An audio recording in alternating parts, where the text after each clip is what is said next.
Hello, hello. Welcome to Black Family Trivia, hosted by your favorite melanated family. We're so excited to have you here with us for our very first episode. It's your girl, Tori. It's your boy, Brandon. It's your favorite Mariah. And I'm Kayla. If your family is anything like ours, you know there's nothing better than a good trivia game, especially on those long road trips. Trivia has always been one of our favorite ways to pass the time, laugh, and learn a few new things along the way. But here's the thing. Most of the trivia we found out there just didn't quite fit.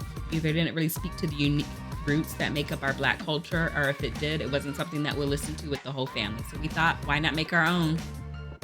Black Family Trivia is our way of bringing you to the barbershop, the dinner table, and the family reunion, all in a fun, family-friendly way that will make you laugh, reminisce, and help teach these youngins. Wait, Daddy, what's family friendly? You don't want us to hear bad words? I was talking. Okay, so back to the intro of our very first episode. We've got a good one for y'all today. Today, we're kicking things off with a very special topic relevant to one of our favorite holidays, Thanksgiving, and specifically what Thanksgiving looks like and smells like for Black families. We all know Thanksgiving is more than just turkey and dressing. Hold up, don't you mean stuffing? See, this is exactly why we created this show. No, I mean dressing, and you mean dressing if you want to stay in this family, okay?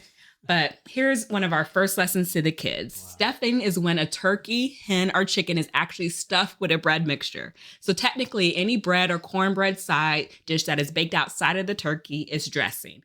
Most Southerners, and especially Black folks, will skip stuffing the turkey and opt for cornbread dressing, just like Nana does. But again, Black people are not a monolith. And that's a word to say we aren't all the same, though maybe a lot of us have similar traditions. So some of us might be eating stuffing this holiday, and this family will be eating dressing. Enough of the lesson. Let's keep moving. Okay. So as I was saying, Thanksgiving is about coming together as a family, jokes that never get old, and of course, recreating recipes that have been passed down through generations. Yes. Back to the dressing and stuffing. I meant dressing. I was just testing you. Okay. But I appreciate that this first episode is about Thanksgiving because, as my family knows, I always talk about how this holiday gets overlooked with all the focus on Christmas and Black Friday shopping. Thanksgiving is about teaching gratitude, being thankful. And speaking of teaching, this episode is going to be really aimed at schooling our children, Kayla, who's 7, and Mariah, who's 10, about Black family traditions to see what they really know about our culture. And y'all at home can play along too. Everybody ready? Yeah! Okay, let's get started with some Black Family trivia! Okay, first question coming up.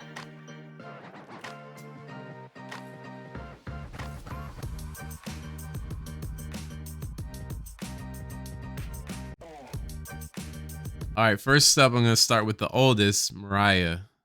Here comes the first question. Which of these Thanksgiving dishes is almost guaranteed to be found at every Black family Thanksgiving?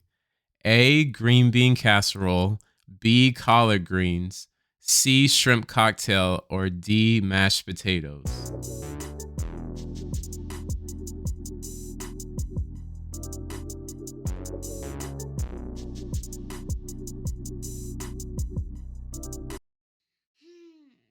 Collard greens. I see it every year at the Thanksgiving table.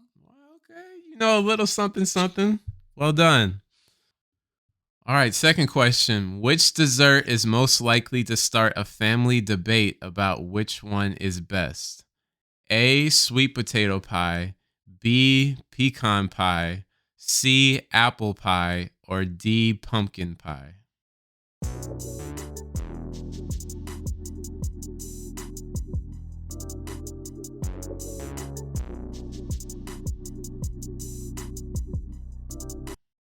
It's either A or D. You gotta pick one.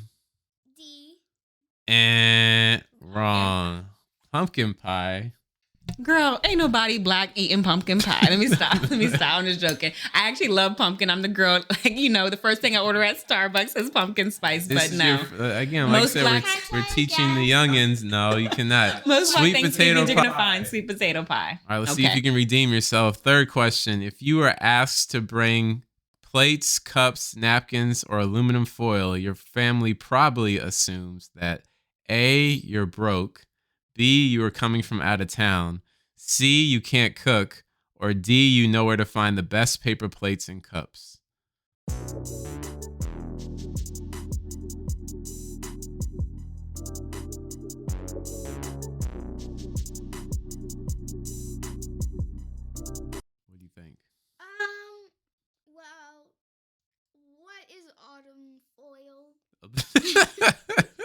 Don't worry about that part then. If they ask you to bring plates, cups, or not, basically no food, what does that say about you? See, I can't cook. There you go. Hopefully that's not you one day. All right, next question. In many Black families, who is traditionally responsible for leading the Thanksgiving prayer? Maybe they're usually the person who does it. A, the oldest family member. B, the youngest child. C, a guest. Or D, the family member who cooked the most dishes. Well,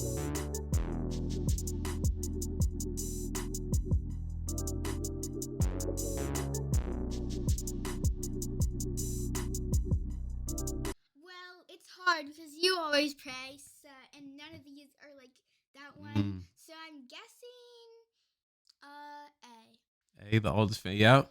It's a big mama, big daddy, somebody, the grandfather.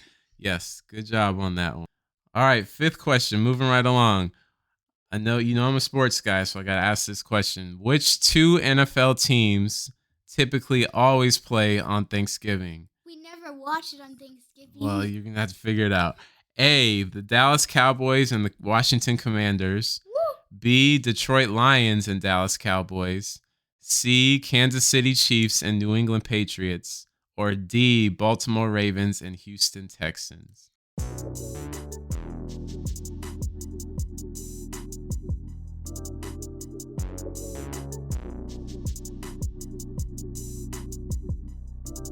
I'm two fans of both of these on there, but I'm going to choose A. You got one right, but you picked Dallas Cowboys and Washington Commanders, but it's actually B, the Detroit Lions and the Dallas Cowboys. Oh, well, They go usually Commanders. always play. I don't know why they play on Thanksgiving. All right, move away from sports since that's obviously not really your thing. Number 6, if a family member comes to Thanksgiving and announces that they don't eat meat anymore, what is the typical reaction from the family?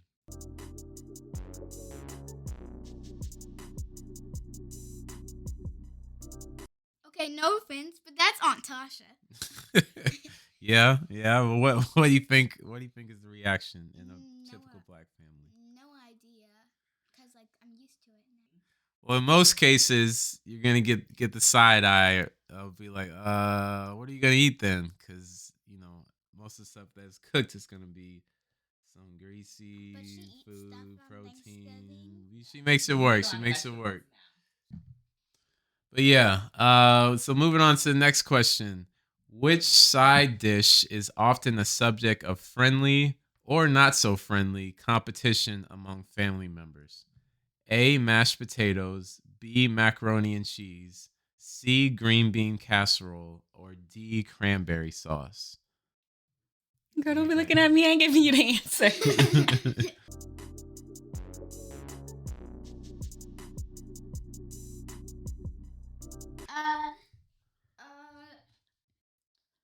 Well, I mean, we don't eat green bean casserole. Ding, ding, ding. You get bonus points for that. Yes. Green bean casserole is never at a Black family Thanksgiving. Okay. So maybe cut that one out. But So definitely not our family. A, mashed potatoes. No, nobody's. A, mashed potatoes. Okay. B, macaroni and cheese. Or D, cranberry sauce. Which one could be a competition? Well, Nana and Mommy always fight with gravy and cranberry. Okay, we do. Wow, she's going over that. Okay, well, that could happen, but it's usually macaroni and cheese. Yes, oh my goodness. And let me That's tell something you, that I could know, be but why. let me tell you, it has to be a certain family member who's going to eat the mac and cheese because some people's mac and cheese we Make do mac not and cheese. eat, okay? I'm telling Yeah, you. you can't mess with that. Oh, well, you did pretty good. I don't even know what the score was, but I'm proud of you, Momo. Yeah, I think you got most of them right. But nice work, Mariah. We're going to take a quick break, and then we'll be right back. With Kayla. Can't wait for Kayla to answer these.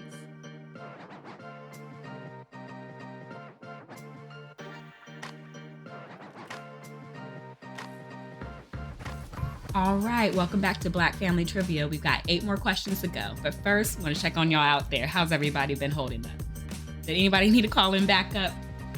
Okay, let's continue. We got Kayla up, our 7-year-old. So I'm going to read the questions, Kayla, okay? I'm going to give you some options. All right. First, when making Kool-Aid or sweet tea, how much sugar should be used? A, half of what the directions call for. Too much sugar will kill you. You know what mommy says about sugar, girl. B, 1 cup per gallon. C, use a taste test. Keep pouring until it's just right. Or D, none. It already has enough sugar.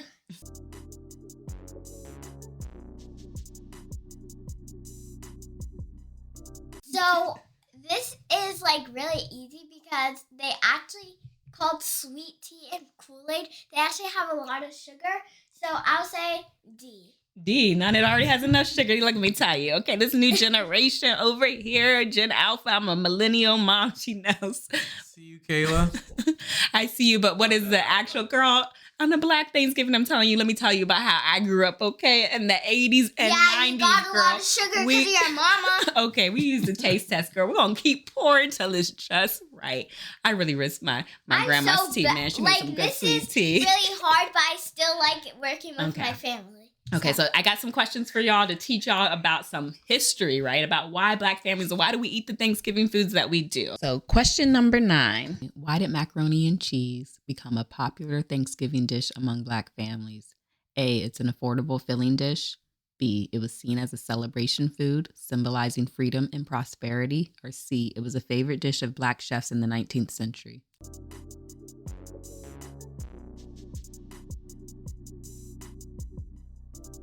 I think it's A. It's an affordable dish. Okay, I think that's a pretty good answer. But you are wrong. So macaroni and cheese is a beloved comfort food in the United States, and it has its origins in 18th century France. So James Heming, he was actually an enslaved chef, and he was owned by one of our former presidents, Thomas Jefferson, and he learned the art of French cuisine during his time in Paris. And so upon returning back to the United States, Hemings actually introduced dishes like macaroni pie, which we now call macaroni and cheese, which evolved into the comfort food that we know, which we talked about in the first. But they named it macaroni pie, but now it's macaroni and cheese. I don't know. They're always changing names to something, but that brings about competition in our families, right? And it's so interesting to hear about this, how an enslaved person, a Black person, is the one who brought it back to America. So okay. Thomas Jefferson is Black? Oh my goodness, child. Okay. First of all, we didn't have our first Black president until Obama. And then you weren't born during the Obama era. Yeah, Kamala. Okay. Obama. Now you're just bringing up stuff. Show. Okay. Yeah. Okay. Yeah. She's talking about her favorite show, Waffles and Mochi, because Michelle Obama's on that show. But moving on now. She made it. Yes, we're moving on to the next question, girl.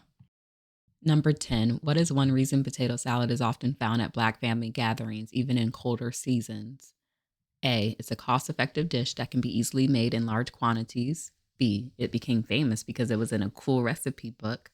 Or C, it was this favorite food of a famous Black musician.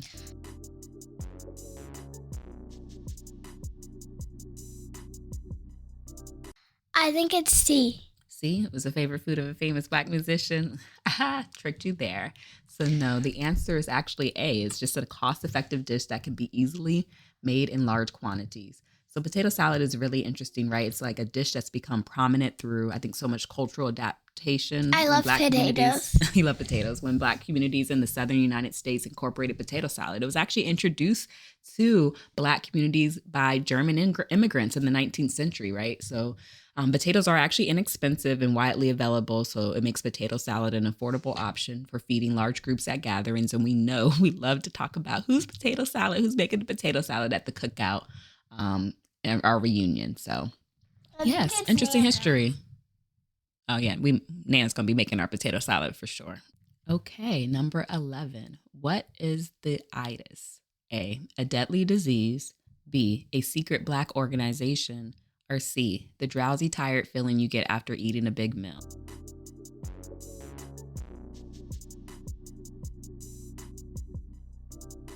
What's the answer? A deadly disease. Sorry, you are wrong. Is actually C, the drowsy, tired feeling you get after eating a big meal, girl. Never heard one of us say, I got that itis, man. I need to go take a nap or something. No. Okay. All right. Number 12. What is the highest Thanksgiving honor? A, cutting the turkey before the meal. B, getting to sit at the grown table. C, being on the macaroni and cheese committee. or D, being mentioned in the pre-meal prayer?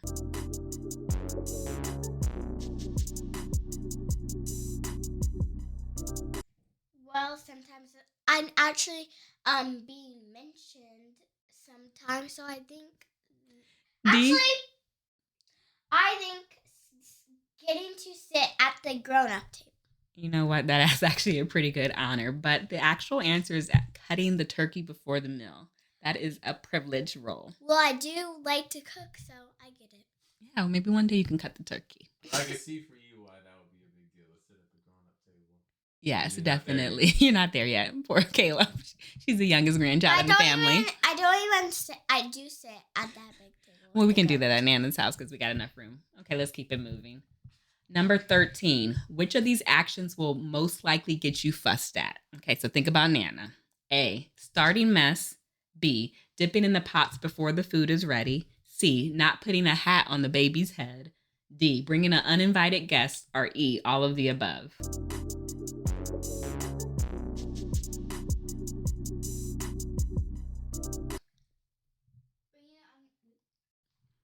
Mariah, it's not even your turn. Okay.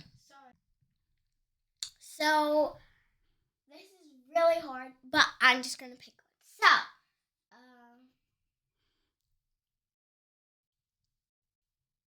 dipping in the pot before the food is ready? You know what? I'm telling you, this was kind of a trick question because all of them, girl, you don't start no mess. You really don't want to be definitely dipping, even though I'm going to be real. I'm always sneaking food. Me too. And when Nana's cooking especially. Yeah, we're going to put a hat on the baby's head. Okay, when you put socks and hats, it's cold normally in November, even I don't know what this climate change. Sometimes you might need a hat. In 2 weeks, it's December, so I'm... Okay, yes. But we're definitely not going to be bringing an uninvited guest either. Even though, let's be real, we're all doing that too. So we're going to get fussed at, likely by somebody's grandma, for real. Okay, so we're almost done here. 2 more questions. Number 14. What's one dish that is acceptable to be served out of a can versus being homemade? A, green beans. B, creamed corn. C, cranberry sauce. Or D, ham.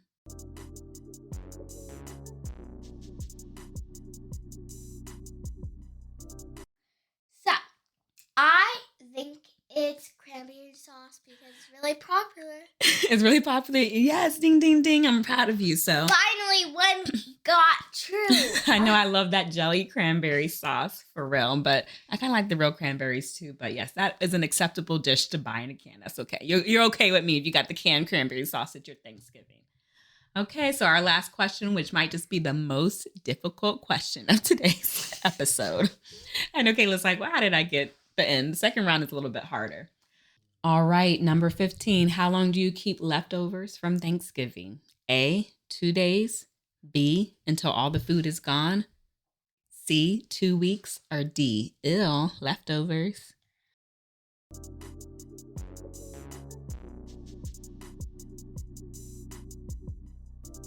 Well, I think you can keep it until the food's gone because it's not that much if you don't get that much. So. Okay, well, I like you trying to conserve and get the food going. So, you know what? The answer, I think until the food is all gone. We're like making some stuff up too.